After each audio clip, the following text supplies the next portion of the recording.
Hey everyone, I wanted to go over the new and exciting news that we have for the Monster Hunter Rise Sunbreak version of the game, which is only available on the Nintendo Switch and on PC Steam as of right now. Of course, the PlayStation and Xbox players will have to wait just a bit longer to be able to get their hands on this content.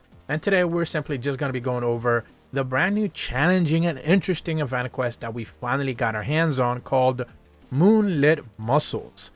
This event quest is available if you speak to the Courier Cat, either in Elgato or the Steelworks, so make your way down there. Any downloadable add-ons options that you have available there, go ahead and pick those up, and one of those should be this dual-threaded Master Rank 6 event quest, which is really fascinating because they're putting you up against a Lucent Nargacuga and a Violet Mitsuzune at Forlorn Arena. These are two arena monsters that simply just do not appear in any other map as of right now still, and now you get to fight them together. So not only do you get a chance to be able to get a big crown from each one, essentially the biggest version of these monsters, you're going to be able to have a really decent chance to be able to obtain them. Not only that, you're also going to be getting some eggs, which of course translates to money, and melding puddings, which are really good for plenty of things around the game, of course, end game related content. Now, as far as the quest itself goes, when you jump in, you're going to have access to the Violet Mitsuzune just kind of roaming about.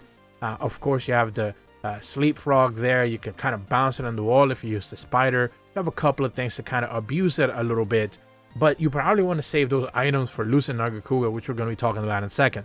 Now, Violet Mitsuzune, when it comes to boosted parameters, higher health, higher defenses, higher anything, it doesn't necessarily seem to have any of that. At the very least, I didn't notice it, and it's kind of interesting because out of the two monsters, this one is easily going to be the one that is going to go down the fastest.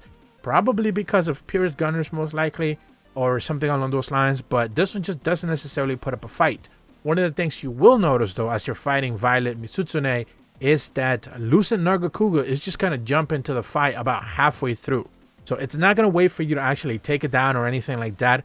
It would be interesting to see just how people can actually take it down before Lucent decides to jump in, or if it's a percentage base health kind of situation where it jumps in whenever there's just a percentage threshold achieved.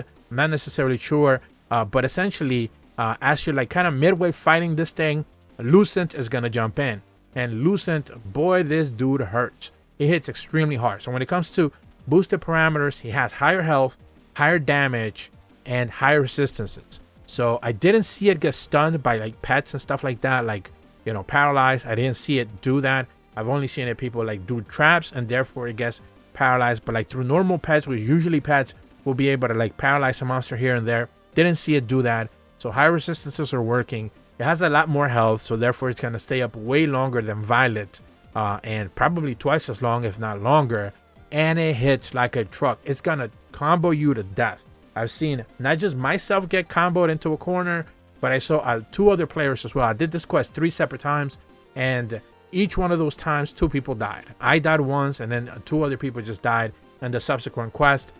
Because they just get comboed. This thing would just combo into a corner, and it's just kind of really menacing in that regard. So that's pretty much where you have those boosted parameters that boosted health kind of just take advantage of the situation where if you're not necessarily prepared armor wise, this thing is just gonna be pretty much of a menace if you're not necessarily prepared to be able to handle it. And this is one of the discussions that we've had as of recently, where event quests have been targeting kind of like low to mid tier end game content, whereas, you know, the actual free title updates target, you know, real end game content with real, you know, risen monsters and stuff like that, anomaly investigations, really high end stuff, where the event quests are not necessarily doing any of that. This quest is probably going to be one of the more challenging ones for most people, probably just because that Lucent is a real pain in the butt. So as far as you take it then down, you know, if you manage to do that with relative ease, I think most people will be able to do so. But again, do come prepared. The rewards are gonna be just, you know, of course, guild card titles, because usually a good event quest ends up giving us probably the worst type of quest rewards. So yes, you do get some eggs. Yes, you do get some melding puddings. Yes, you get some crowns if you are like hunting for crowns for these 2 monsters. Chances are you're going to be able to grab some big crowns here. But when it comes to actual quest rewards, there is pretty much nothing going on. Guild card titles, absolutely meaningless. I don't think anyone is actually checking out guild cards or anything like that. I actually had a discussion with someone just recently, like what purpose do they even serve anymore, where back in the day we could at least share guild cards with players. I think that's still an option now, but I don't think anyone actually really does that, so I'm not necessarily sure what the real purpose is to be giving us guild card titles. But again, I guess they need to give us some sort of reward. Therefore, that is what we are getting this week. A little bit of a bummer, but it is what it is. Now, do remember, I believe this is the quest that developers requested to have like a vote on, and people were going to be voting in for a weapon to be used by the developers. So that challenge video should be going up probably by the time this video goes live or something like that. Those social media pages should be posting that video around the time this video goes live, and we should be able to see them use a player voted on weapon finally to see if that weapon, I believe it was the insect glaive, the one that people voted in, if I remember correctly.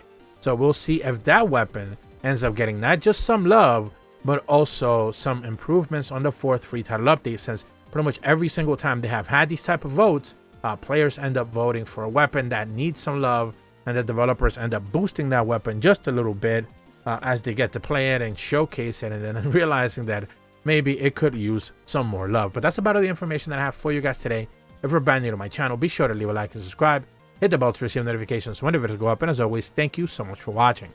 See ya.